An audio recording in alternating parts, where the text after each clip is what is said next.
The readings of today, especially the first and second reading, are historical records of the witness of faith and the role as leaders of Saint Peter and Saint Paul.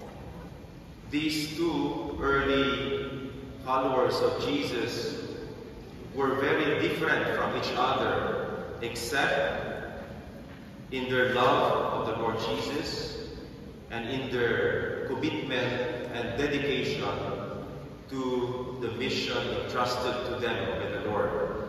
Let us look at the characters and personalities of Peter and Paul so we can learn from them. For today, we are the apostles of the Lord. Peter was a poor fisherman from Galilee. He was called Simon until Jesus gave him the name Cephas, which means rock, because he was to become the foundation upon which Jesus would build his church. He was introduced to the Lord Jesus by his brother Andrew. When Jesus invited Peter to follow him, he did so quickly and gladly. He was the first to recognize and to proclaim that Jesus was the Messiah, the Son of the living God. That is our gospel today.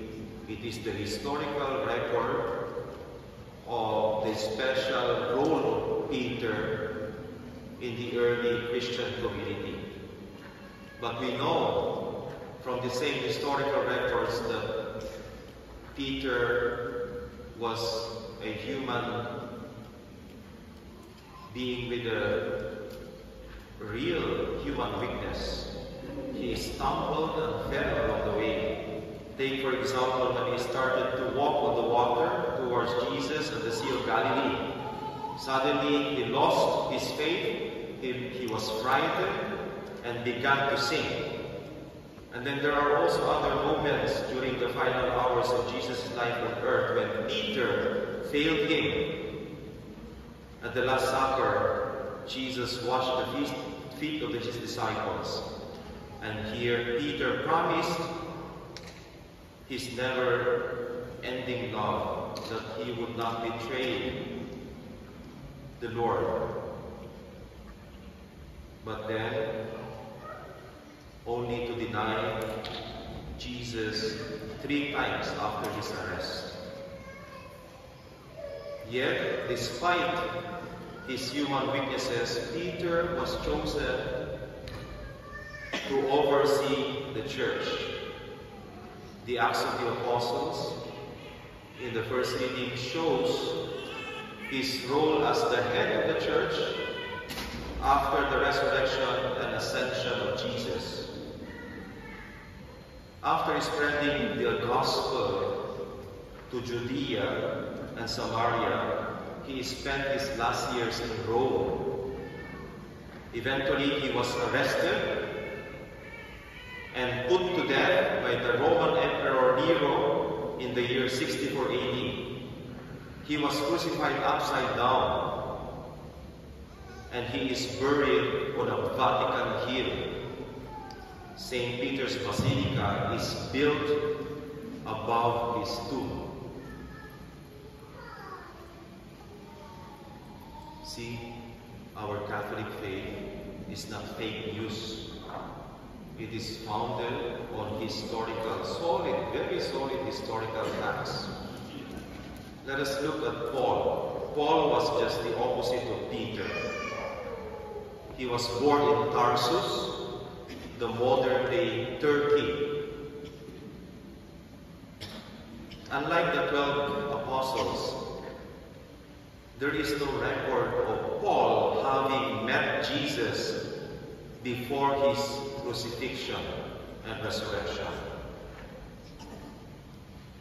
He wrote a total of 14 letters to 7 different churches, including to his 3 close friends. And from his letters, we learn about his life and about his faith and the early Christian community. Before receiving the name Paul, he was Saul. He was a Pharisee, a devoted Pharisee from a wealthy Jewish family. And he obviously received a very good education because he could communicate in 3 languages: Greek, Hebrew, and Aramaic. And he was a fanatic of the Jewish faith. He was so devoted to the Jewish faith, and he knew the Old Testament, the Jewish scriptures by heart. And it was because of this religious zeal that led him to persecute Christians. And the New Testament historical records tell us that Paul was present when Saint Stephen was executed. Saint Stephen was the first Christian martyr, the first martyr of the early church. Paul was present when he was executed. After Saint Stephen's death, he went to destroy the early church. He entered house after house. He dragged men and women, Christians, and he handed them over for imprisonment. That is Paul after his conversion. However, unknown to Paul, God was preparing him for a very special work and mission. One day, dramatically, he converted to the Christian faith. The conversion took place as he was traveling on the road to Damascus to persecute the Christians. He was suddenly surrounded by a heavenly light. He was blinded by the light and fell off from his horse. He then heard a voice calling him by name. "Saul, Saul, why are you persecuting me?"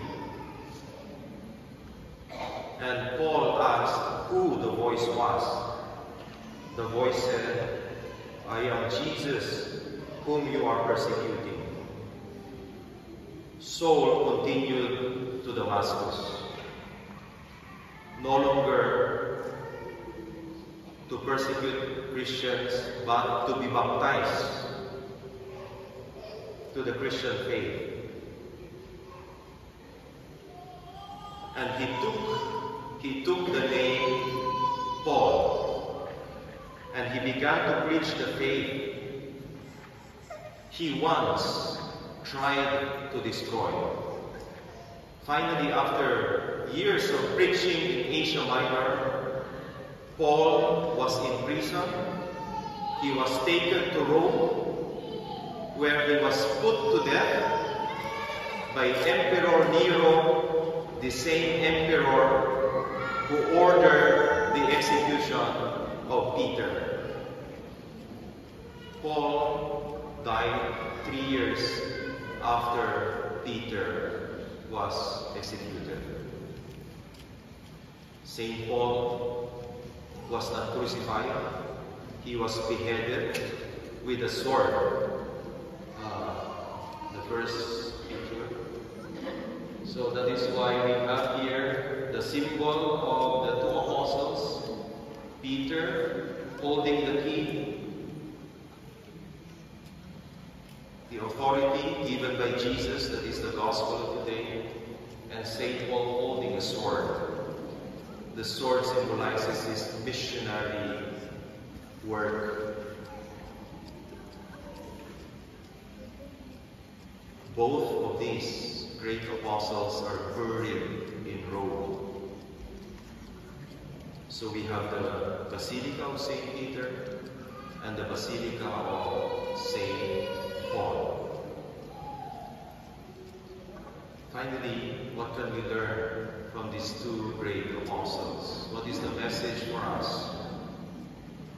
These two saints, Peter and Paul, did not actually get along with each other.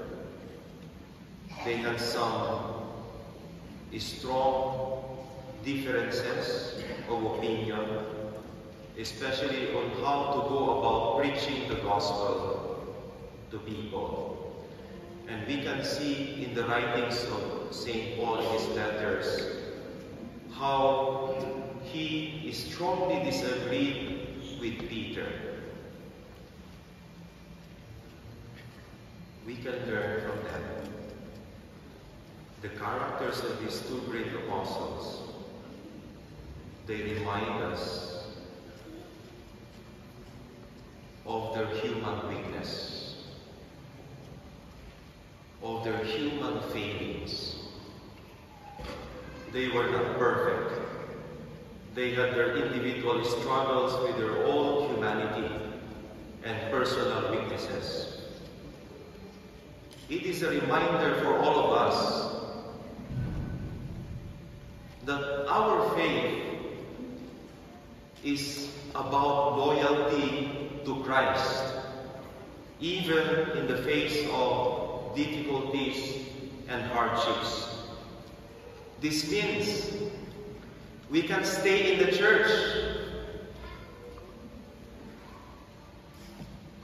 We can be part of the church despite our differences of opinion on many matters of faith, interpretation of the scripture, and even lifestyle.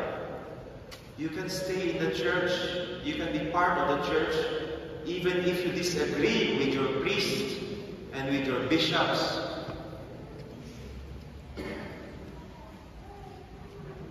We can remain in the church even if this church is beset with sexual abuse scandals. We do not have to leave the church or stay away from the church or abandon our faith in Jesus because of these human weaknesses.